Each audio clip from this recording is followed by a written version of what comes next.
வணக்கம் மக்களே! இப்போ முதல்வரா தாவேக தலைவரான விஜய் அவர்கள் பதவி ஏற்கக்கூடிய நிலையில, அவர் பதவி ஏற்றதுமே எந்த வகையான கோப்புகள்ல அவர் கையெழுத்திட போறாரு அப்படின்ற மாதிரி 4 விதமான ஜாக்பாட் அறிவிப்புகள் வெளியாகிருக்கு. அப்ப என்னென்ன அத நம்ம பெறதுக்கு என்னென்ன ஆவணங்கள் தேவைப்படுது அப்படின்ற அனைத்து தகவலையும் தெரிஞ்சுக்க வீடியோ முழுமையா பாருங்க. அப்பதான் என்ன சொல்றோம் அப்படிங்கிறது உங்களுக்கு தெளிவா புரியும். நம்ம சேனலை ஃபர்ஸ்ட் டைம் பார்க்குறீங்கன்னா மறக்காம லைக் பண்ணி சப்ஸ்கிரைப் பண்ணிக்கோங்க. அப்பதான் நாம போடக்கூடிய அனைத்து அரசாங்கம் சார்ந்த அறிவிப்புகளும் உடனுக்குடனே உங்களுக்கு நோட்டிஃபிகேஷனாக வந்து சேரும். அது மூலமாக உங்களுக்கு ஹெல்ப்ஃபுல்லாக இருக்கும்.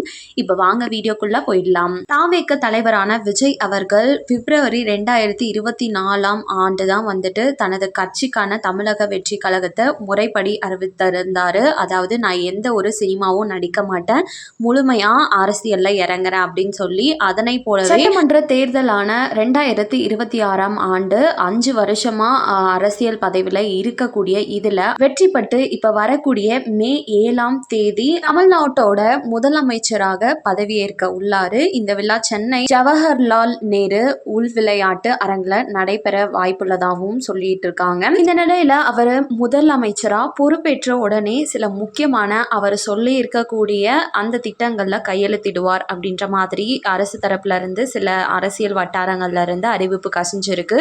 அந்த வகையில முதலா அவர் எதுக்கு கையெழுத்திட போறார் அப்படின்னு சொல்லி பார்த்தோம்னா, என்னென்ன முக்கிய திட்டங்கள் அப்படின்னா, ஒவ்வொரு குடும்பத்திற்குமே ஆண்டுக்கு 6 சிலிண்டர்கள் இலவசம் அப்படின்றதுல கையெழுத்திட போறாருனும், குடும்ப தலைவிகளுக்கு மாதம் 2500, இதற்கு முன்னாடி மகளிர் உரிமை தொகையா 1000 ரூபாய் கொடுத்துட்டு இருந்தது. இதை மாற்றி தான் இப்போ 2500 ரூபாய் கொடுக்க இருக்கிறதாகவும், குடும்பத்திற்கு 25 லட்சம் வரையிலான சுகாதார காப்பீடு திட்டம் உடனே அமல்படுத்தப்படும் அப்படின்னும், ஒவ்வொரு குடும்பத்திற்குமே 200 யூனிட் வரை கட்டணமில்லா மின்சாரம் வழங்க முடியும்னும், முதியோருக்கு மாதம் 3000 ஓய்வூதியம், பெண்களுக்கு அரசு பேருந்தில் எங்கே நீங்கள் ஏறினாலுமே கட்டணமில்லா பேருந்து பயணம் அப்படின்ற கோப்பில் எல்லாத்திலையுமே கையெழுத்திட போகிறாரு. ஸோ இவை அனைத்தும் தான் அவர் ஆட்சிக்கு வந்ததுமே கையெழுத்து இருக்கக்கூடிய முக்கிய கோப்புகளாக பார்க்கப்படுது. நிறைய மக்களுக்கு ஒரு டவுட் இருக்குது. எனக்கு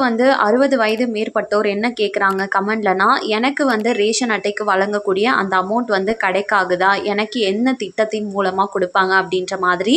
உங்களுக்காக முதியோர் ஓய்வூதிய திட்டமாக மாதம் 3000 ரூபா அப்படின்றது வரப்போகுது. இதற்கு முன்னாடி 1200 ரூபா கணவனால் கைவிடப்பட்ட பெண்கள், கைம்பெண்கள், முதியோர்கள் அனைவருக்கும் கொடுத்துட்டு இருந்த 1200 இப்போ 3000 ரூபாவா உயர்த்தி இருக்காங்க. இதற்கு என்னென்ன ஆவணங்கள் தேவைப்படுது, நீங்கள் இதில் இணைஞ்சிருக்கீங்களா இல்லையா அப்படின்றத கமெண்ட்ல சொல்லுங்க. இல்லை உங்களுக்கு உதவி தேவைப்படுது அப்படின்னா கமெண்ட்ல கேளுங்க. நான் கண்டிப்பாக இதற்கான வீடியோ ஒன்று கூடிய சீக்கிரமாக போடுறேன். இதுவே ஆட்சிக்கு வந்த உடனே அவர் முன்னெடுக்கக்கூடிய வாய்ப்பு உள்ள சில முக்கிய திட்டங்கள்னு சொல்லி கூகுள் ஜெமினி சில திட்டங்களை கொடுத்துருக்கு. அவை என்ன அப்படின்றதையும் கேட்டு தெரிஞ்சுட்டு போயிடுங்க. நீட் விலக்கு, தமிழக மாணவர்களின் நலன் கருதி நீட் தேர்வுக்கு எதிரான கோப்புகளில் கையெழுத்திட வாய்ப்புள்ளதா சொல்லுது. ஊழல் ஒழிப்பு, அரசு நிர்வாகத்தில் வெளிப்படைத்தன்மையை கொண்டு வருவதற்காக இந்த ஊழல் ஒழிப்பு அப்படின்றத கண்டிப்பாக கையில் எடுக்க போகிறாங்கன்னும், கல்வி மற்றும் மருத்துவம், ஏழை எளிய மக்களுக்கு தரமான கல்வி மற்றும் மருத்துவ வசதிகளை இலவசமாகவோ அல்லது குறைந்த விலையிலோ வழங்குவது பற்றின கோப்புகளில் கையெழுத்திடுவாருனும், மதுவிலக்கு, படிப்படியாக மதுவிலக்கை அமல்படுத்துவது குறித்தும் அவர்கள் கொள்கைகளில் கூறப்பட்டிருந்ததாகவும் இந்த கூகுள் ஜெமினி தரப்புல இருந்து நமக்கு இந்த திட்டங்களில் கையெழுத்திடுவார்ன்ற மாதிரி சொல்லி இருக்கு. ஸோ நம்ம வெயிட் பண்ணி பார்த்தாதான் தெரியும் எந்தெந்த கோப்புகளில் அவர் கையெழுத்திடுவார் அப்படின்றது. அனைத்துமே 7 தெரிய வந்துடும். ஆனால் நம்ம முன்னாடி சொல்லி இருக்கக்கூடிய அந்த 5 திட்டங்கள் முக்கியமானவை. கண்டிப்பாக இந்த அறிவிப்பு அனைவருக்குமே பயனுள்ளதாக இருக்கும் அப்படின்னு நம்புகிறேன். இதில் உங்களுக்கு ஏதாச்சும் டவுட்ஸ் இருக்குன்னா கமெண்டில் கேளுங்க, உதவி செய்கிறேன். மேலும் அரசாங்கம் உடனுக்குடனே அறிவிக்கிற அனைத்து அப்டேட்களையும் உடனுக்குடனே தெரிஞ்சுக்கணும், பயன்பெறணும்னு நினச்சிங்கன்னா நம்ம சேனலை சப்ஸ்கிரைப் பண்ணிடுங்க. மறக்காமல் ஒரு லைக் பட்டனையும் தட்டி விட்டு போயிடுங்க. நிறைய பேருக்கு ஷேரும் பண்ணுங்கள், அது மூலமாக அவங்களும் பயன்பெறட்டும். நன்றி. மீண்டும் அடுத்த வீடியோவில் உங்களை சந்திக்கிறேன்.